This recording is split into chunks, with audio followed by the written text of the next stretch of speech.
Hello everyone, स्वागत है सभी का टाइम्स ड्राइव के एक और वीडियो में। मैं हूं अंकुर तनेजा और आज दो मोटरसाइकिल्स रॉयल एनफील्ड की ऑल न्यू हिमालयन और ट्रायम्फ की स्क्रैम्बलर 400X हमारे सामने हैं।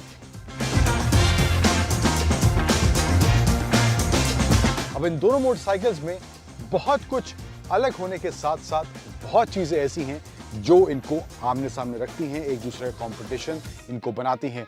और in terms of performance, in terms of ride, handling, features, कौन सी मोटरसाइकिल दूसरी से ज्यादा बेहतर साबित हो रही है, इन मामलों में बात करेंगे उन सभी की इस वीडियो में। और वीडियो के अंत में बताऊंगा मैं आपको हमेशा की तरह धांसू और नॉट धांसू एलिमेंट्स क्या लगे मुझे इन दोनों मोटरसाइकिल्स को आमने सामने रखने के बाद, एंड इन दोनों में से अंत में कौन सी बाइक आपको लेनी चाहिए।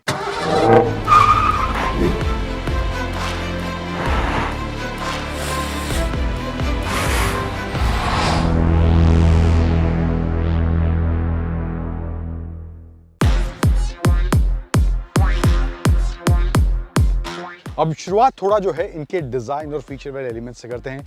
तो फ्रंट फेस की बात करें तो यहाँ पे आपको एलईडी सेटअप दोनों में ही देखने को मिल जाता है। हिमालयन जो है वो थोड़ा टूरिंग एडवेंचर वाले राइडर को ध्यान में रखकर तैयार करी गई है, तो ज्यादा ऑफ-रोडिंग के हिसाब से यहाँ पर ये पैकेज हिमालयन के तौर पर देखने को मिलता है। बट यहाँ पर जो स्क्रैम्बलर है इसका जो ओवरऑल फील है, डिजाइन है, वो स्क्रैम्बलर वाला कम्यूटिंग के साथ साथ माइल्ड ऑफ-रोडिंग वाला डिजाइन लैंग्वेज आपको इस स्क्रैम्बलर की 400X में देखने को मिल जाएगा। इसके अलावा जो है फ्रंट में आपको दोनों ही बाइक्स में अपसाइड डाउन फोर्क्स देखने को मिलते हैं एंड इसमें आपको अलॉय व्हील्स का ऑप्शन मिल जाता है। हालांकि इसमें जो है आपको स्पोक व्हील्स का ऑप्शन मिलता है एंड इसमें अभी फिलहाल आपको ट्यूबलेस टायर्स का ऑप्शन इस हिमालयन में देखने को नहीं मिलता, जो कि शायद आने वाले कुछ टाइम में वो ऑप्शन इसमें देखने को मिलेगा। एंड टायर साइज की बात करें तो फ्रंट में जो टायर्स इसमें दिए गए हैं हिमालयन की बात करें तो 21 इंच के 90 सेक्शन के टायर्स इसमें देखने को मिलते हैं, जबकि यहाँ पर जो इस ट्रायम्फ की 400X में टायर दिए गए हैं वो जो है इसमें आपको 19 इंच के 100 सेक्शन के टायर्स यहाँ पर इसमें देखने को मिल जाते हैं। ब्लॉक पैटर्न टायर्स दोनों ही बाइक्स में आपको यहाँ पे देखने को मिलेंगे। अब रियर टायर्स की बात करें तो इसमें जो है स्क्रैम्बलर में आपको 17 इंच और 140 सेक्शन का टायर देखने को मिलता है एंड हिमालयन में भी सेम साइज का टायर दिया गया है। ब्लॉक पैटर्न में थोड़ा बहुत डिफरेंस है बट टायर का साइज दोनों का सिमिलर देखने को मिलता है। ड्यूअल चैनल एबीएस के साथ दोनों बाइक्स आती हैं। एक एक्स्ट्रा एडवांटेज जो स्क्रैम्बलर में है वो है ट्रैक्शन कंट्रोल का ऑप्शन आपको इस ट्रायम्फ की स्क्रैम्बलर 400X में देखने को मिलता है, जो कि यहाँ पर हिमालयन में ऑफर नहीं करा गया है। इसके अलावा साइड प्रोफाइल की बात करें तो ऑफ कोर्स बाइक जो है साइड प्रोफाइल देखेंगे आप इस हिमालयन का तो बाइक की जो लेंथ है वो आप देख के समझ जाएंगे कि बाइक इस बाइक के मुकाबले, स्क्रैम्बलर के मुकाबले थोड़ी ज़्यादा लंबी देखने को मिलती है एंड जो व्हील बेस है पुरानी हिमालयन के मुकाबले भी काफ़ी इसका बेटर पहले से हुआ है। यहाँ पर आए इसमें जो है थोड़ा सा आपको प्रीमियम एलिमेंट जो इसके फ्रंट यूएसडी फोक्स दिए गए हैं आपको गोल्डन ट्रिम में देखने को मिलते हैं, तो ये एक एडिशनल थोड़ा सा प्रीमियम एलिमेंट यहाँ पर इसमें दिया गया है। एंड साइड में आए तो यहाँ पे आपको स्क्रैम्बलर 400X की बैजिंग एंड ये मेटल प्लेट एंड ओवरऑल जो फील है, जैसे कि मैं शुरू में कह रहा था इन टर्म्स ऑफ डिजाइन, वो प्रॉपर स्क्रैम्बलर वाला देखने को मिलता है। कुछ चीज़ें जो है इसमें एज एन एक्सेसरी अभी फिलहाल लगी हुई हैं बट ओवरऑल मामला इन टर्म्स ऑफ डिजाइन यहाँ पर कुछ इस तरह से इसमें दिया गया है। स्प्लिट सीट आपको देखने को मिलती है यहाँ पे विद ब्राउन कलर, यहाँ पे इस स्क्रैम्बलर 400X में दी गई है। एंड यहाँ पर आए इस हिमालयन की तरफ तो यहाँ पे भी आपको सीट जो है स्प्लिट देखने को मिलती है, लेकिन जो साइज है प्रोपोर्शन के हिसाब से अगर मैं बात करूँ तो यहाँ पे जो है इसका जो एरिया है ज़्यादा वाइड महसूस होता है और राइड के दौरान भी ये थोड़ी सी ज़्यादा कंफर्टेबल चलाने में जरूर रखती है इन टर्म्स ऑफ कुशनिंग ये रॉयल एनफील्ड की हिमालयन। पीछे की तरफ आए तो यहाँ पे जो इसके इंडिकेटर्स हैं, टेल लाइट इसी में इंडिकेट कर दी गई है, तो ये नई चीज़ यहाँ पे देखने को मिलती है। एंड इसमें जो है पीछे tail light and indicators LED setup दोनों ही बाइक्स में दिया गया है। एंड ओवरऑल जो है एग्जॉस्ट टेल का डिज़ाइन आप देखेंगे तो वो एग्जॉस्ट टेल का जो डिज़ाइन है वो थोड़ा स्पोर्टी आपको देखने को यहाँ पे मिलेगा, जबकि जो हिमालयन में है यहाँ पे आपको सिंगल एग्जॉस्ट देखने को मिलता है। काफ़ी कॉम्पैक्ट सा है, स्लिम सा है, बट यहाँ पे कुछ इस तरह से इसमें दिया गया है।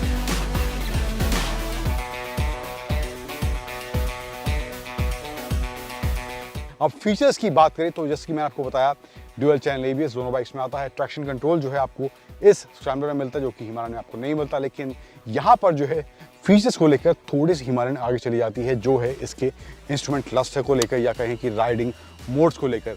अब इसमें जो है पूरा नया कलर TFT डिस्प्ले दिया गया है एंड सभी कुछ रॉयल एनफील्ड ने एक ही डिस्प्ले में पैकेज कर दिया है, जिसमें आपको performance mode, eco mode with ABS on, ABS off के ऑप्शन देखने को मिल जाते हैं। एंड ऑल्सो इसमें गूगल इंटीग्रेटेड मैप्स का ऑप्शन भी दिया गया है, which really becomes a convenience. जब आप लंबी राइड्स पर जा रहे हैं तो वहाँ पे आपके सामने ही स्क्रीन पर आपको वो गूगल मैप्स देखने को मिल जाता है। हालांकि उस मैप को आपको टर्न ऑन रखने के लिए आपको थ्रू आउट अपने फ़ोन को रॉयल एनफील्ड की ऐप को कनेक्टेड रखना पड़ता है एंड फोन उस टाइम पे थ्रू आउट आपको ऑन रहता है। हालांकि इसमें आपको USB-C चार्जिंग स्लॉट दिया गया है, उससे आप फोन कनेक्ट कर सकते हैं, लेकिन थ्रू आउट फ़ोन की बैटरी ड्रेन होती रहती है, तो वो एक थोड़ा सा प्रॉब्लमैटिक इशू लगता है जब फ़ोन की बैटरी लगातार कंज्यूम हो रही है एंड आपको वो नेविगेशन ऑन भी रखना है, तो मजबूरी सी बन जाती है। बट वो कुछ इस तरह से आपको ऑपरेट करना पड़ेगा। लेकिन यहाँ पर आए तो यहाँ पे आपको जो क्लस्टर दिया गया है, पार्ट डिजिटल है, पार्ट एनालॉग है, स्पीडोमीटर वगैरह जो है वो सब आपको एनालॉग देखने को मिलता है। लेकिन इसके अलावा यहाँ पे एक नेगेटिव डिस्प्ले देखने को मिलता है जिसमें आपको gear shift indicators, fuel gauge and इसमें आपको ट्रैक्शन ऑन ऑफ का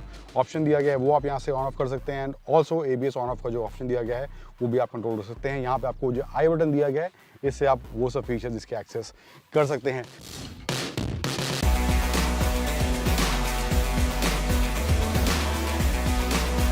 ओवरऑल राइड पोस्चर की बात करें तो यहाँ पे हिमालयन की अगर पहले मैं बात करूँ तो इसमें जो है मेरी हाइट 5'9" है अभी फिलहाल। ये जो है नॉर्मल हाइट पे एडजस्टेड है, यानी कि 3 हाइट के ऑप्शन आपको पहले तो इसमें मिलते हैं, 805, 825 और 845।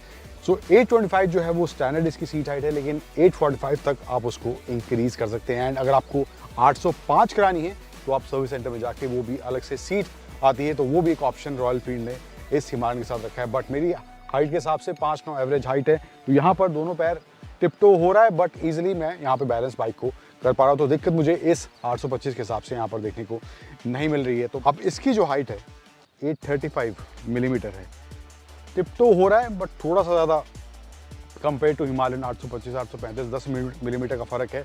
अगर स्टैंडर्ड हाइट की बात करें तो यहाँ पे बैलेंस मैं दोनों पैर से कर पा रहा हूँ, बट वो टिपटो वाला मामला यहाँ पर भी इसमें देखने को मिलता है। हालांकि ये बाइक मेरे एक कलीग की है जिसकी हाइट अराउंड 5'6", 5'7" के आसपास ही है, वो भी एक पैर से इसको बैलेंस कर लेते हैं। बट ओवरऑल मामला इन टर्म्स ऑफ अगर बात करें सीट हाइट तो 5'9" के आसपास आपकी हाइट है, तो वहाँ पर मामला थोड़ा कंफर्टेबल रहेगा। अगर ज़्यादा हाइट है ऑफकोर्स और कंफर्टेबल होगा, लेकिन थोड़ी कम हाइट है तो आपको एक पैर से ही इसको ज़्यादातर बैलेंस करना पड़ेगा। सो इस हिसाब से कुछ आपको यहाँ पे इसका सीट पोस्चरिंग या कहें कि राइड पोस्चर आपको देखने को इस ट्रायम्फ की 700X में देखने को मिलने वाला है।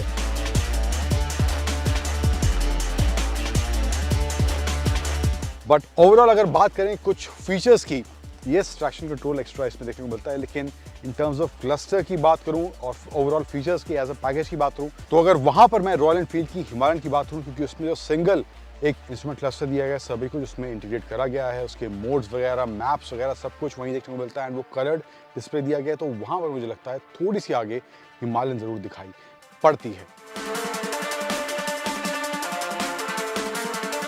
कहानी को आगे बढ़ाते हैं और चलते हैं इनके राइड परफॉर्मेंस वाले एरिया पर, लेकिन उससे पहले बाइक का एग्जॉस्ट साउंड कैसे करता है वो मैं आपको सुनाता हूं। सबसे पहले हिमालयन का ही सुनते हैं।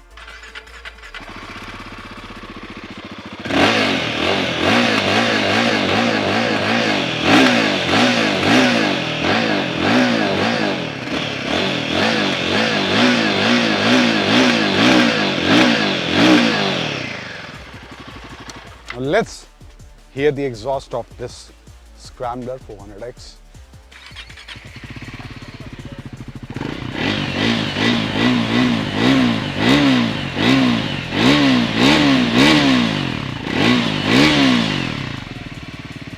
अब कहानी को आगे बढ़ाते हैं और चलते हैं इन दोनों बाइक्स के राइड, हैंडलिंग और परफॉर्मेंस वाले एरिया पर कौन सी बाइक किससे ज़्यादा कहाँ बेहतर साबित हो रही है, बात करते हैं उसकी।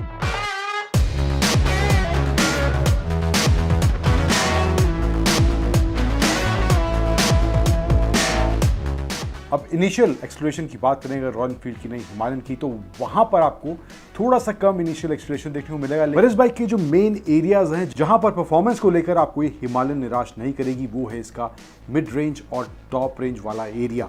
अब मिड रेंज में अच्छा खासा पावर डिलीवरी देखने को मिलता है, टॉर्क भी काफ़ी अच्छा है एंड बाइक जो है हाईवे पर काफ़ी अच्छी रफ्तार पकड़ने में भी कामयाब होती है, तो वहाँ पर इंजन से निकलता हुआ परफॉर्मेंस आपको उस माहौल में इस हिमालयन में निराश नहीं करेगा। And after that the bike becomes so much fun to ride. Overall performance जो निकलता है हाईवेज पर थ्रू आउट आपको क्रूज करती हुई ये बाइक दिखाई देगी एंड वो फन वाला एलिमेंट बाइक में ज़रूर निकलता हुआ दिखाई देता है उस माहौल में। इसके साथ साथ वो एडवेंचर टूरिंग वाला टैग भी लगा हुआ है, कुछ इस तरह से बाइक डिजाइंड है। रॉयल एनफील्ड की इस हिमालयन का पर्पस बेसिकली उस एडवेंचर टूरर एस्पेक्ट को एक स्टेप ऊपर ले जाने का है एंड पुरानी हिमालयन के मुकाबले ये नई हिमालयन आपको हर मायने में कहीं भी निराश नहीं करेगी in terms of ride quality, in terms of handling. Performance yes initially आपको थोड़ा कम लगेगा, लेकिन उसके बाद बाइक का जो परफॉर्मेंस है काफी स्मूथ देखने को मिलता है एंड वहां पर उन मायनों में रॉयल एनफील्ड की ये हिमालयन एक बेहतरीन प्रोडक्ट के तौर पर देखने को जरूर मिलती है। वहीं दूसरी तरफ स्क्रैम्बलर 400X की बात करें ट्रायम्फ की, तो वहां पर आपको जो रॉयल एनफील्ड में इनिशियली मिसिंग लगता है वो ये बाइक पूरा करता हुआ दिखाई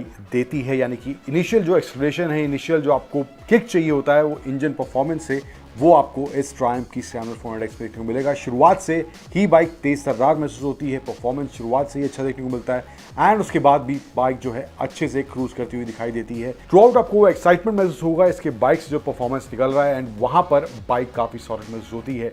कंपेयर टू हिमालयन अगर बात करें, थोड़ा सा मुझे लगता है रिफाइनमेंट भी बेटर है इस ट्रायम्फ के इंजन में। वहां पर आपको थोड़ा सा, अगर आप हाई स्पीड पे ज़्यादा जा रहे हैं तो वहां पर आपको थोड़ी सी वाइब्रेशन जरूर महसूस होंगी, फुट पेग्स वगैरह पे थोड़ा बहुत सीट में वाइब्रेशन महसूस होती है, लेकिन यहाँ पर रिफाइनमेंट थोड़ा बेटर देखने को मिलता है। हालांकि 400X के फुट पेग्स में थोड़ा सा वाइब्रेशन महसूस होता है, लेकिन कंपेयर टू हिमालयन ज़्यादा रिफाइंड इसका इंजन महसूस होता है थ्रू आउट द राइड। अब बात कर लेते हैं कुछ हार्डवेयर की। सस्पेंशन सेटअप की बात करें तो वहां पर जो है कंफर्ट वाला फैक्टर जो है, स्पेशली कॉम्बिनेशन की बात करें सीट और सस्पेंशन सेटअप की, तो वहां पर रॉयल एनफील्ड की हिमालयन थोड़ी आगे मुझे दिखाई देती है, क्योंकि कंफर्ट की जो सेटिंग जिस तरह से इसमें की गई है, ओवरऑल एब्जॉर्प्शन जो है इसके सस्पेंशन में वो काफी बेटर देखने को मिलता है एंड सीट की कुशनिंग जो है वो भी स्लाइटली बेटर उस राइड के दौरान आपको देखने को मिलेगी इस रॉयल एनफील्ड की हिमालयन में। तो वहां पर एक स्टेप आगे मुझे हिमालयन 400X के मुकाबले जरूर दिखाई देती है। हालांकि 400X की सस्पेंशन जो है वो थोड़ा स्टिफ आपको महसूस होगा, बट ओवरऑल अगर आप हाईवेज पर हैं तो वहां पर बाइक कंफर्टेबल महसूस होती है। सीट की कुशनिंग भी अच्छी है, लेकिन थोड़ा सा अगर आप सिटी में पॉट होल्स पे जा रहे हैं, सीट ब्रेकर्स आ रहे हैं, तो वहां पर थोड़ा स्टिफनेस आपको इस 400X में महसूस होने वाली है। लेकिन हिमालयन का सस्पेंशन सेटअप जो है वो तीनों ही माहौल में, सिटी, हाईवे या फिर ऑफ रोड, तीनों माहौल में काफी अच्छे से काम करता हुआ दिखाई देता है। अब ब्रेकिंग की बात करें तो एक एडिशनल फैक्टर जो ट्रायम्फ में आता है 400X में वो है ट्रैक्शन कंट्रोल वाला, जो कि रॉयल एनफील्ड की हिमालयन में देखने को नहीं मिलता है। लेकिन ब्रेकिंग की बात करूं, दोनों बाइक में डुअल चैनल एबीएस आता है, तो ब्रेकिंग के हिसाब से मुझे लगता है दोनों ही बाइक की जो ब्रेकिंग है प्रिसाइज है, सटीक है। तेज रफ्तार, धीमी रफ्तार, दोनों ही माहौल में बाइक की ब्रेकिंग प्रिसाइजली और सटीक तरीके से काम करती हुई दिखाई देती है।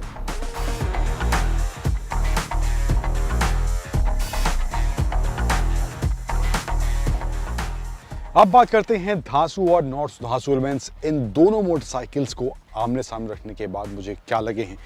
तो पहले यहाँ पर जो हिमालयन में मुझे अच्छा लगा है वो है इसका पहला एस्पेक्ट सस्पेंशन की, जिस तरह से ट्यूनिंग इसमें करी गई है। Comfortable through out, pot holes छोटे हैं, बड़े हैं एंड ऑल्सो अगर आप ऑफ रोड भी कर रहे हैं तो वहाँ पर जिस तरह से ट्यूनिंग सस्पेंशन की इसमें देखने को मिलती है, तो वो एस्पेक्ट मुझे काफ़ी अच्छा इसमें देखने को मिलता है। हालांकि इसमें भी अच्छी है, बट ओवरऑल अगर आप थोड़े ज़्यादा पॉट होल्स गहरे आते हैं तो वहाँ पर थोड़ा सा स्टिफ सस्पेंशन इसका महसूस होता है, लेकिन ये एस्पेक्ट यहाँ पर काफ़ी सॉर्टेड मुझे इस हिमालयन में फील होता है।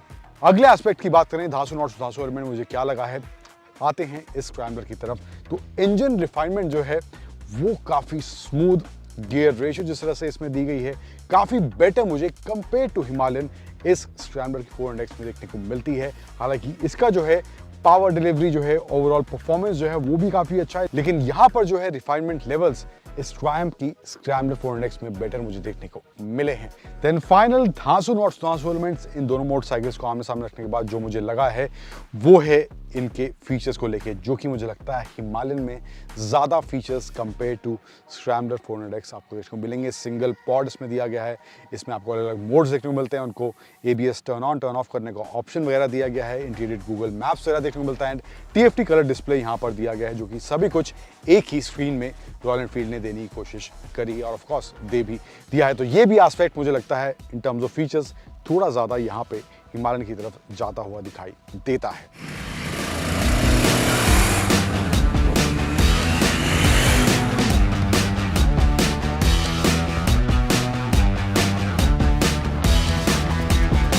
ओवरऑल एज ए पैकेज की बात करें, इन दोनों मोटरसाइकिल्स को आमने सामने रखने के बाद किस तरह का निष्कर्ष निकल रहा है, तो मेरे हिसाब से कुछ ऐसे एरियाज हैं जहां पर दोनों बाइक्स में अलग अलग स्ट्रॉन्ग एलिमेंट्स देखने को मिलते हैं।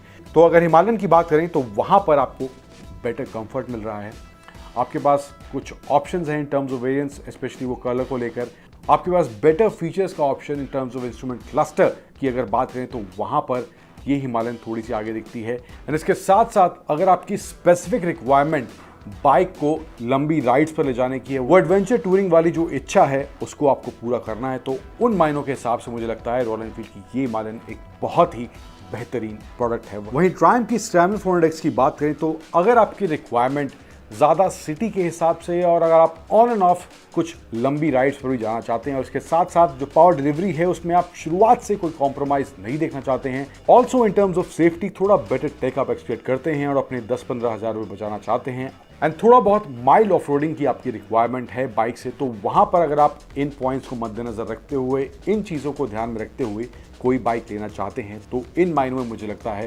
ट्रायम्फ की स्क्रैम्बलर 400X ही एक अच्छा पैकेज, एक अच्छा प्रोडक्ट आपके लिए बन सकती है।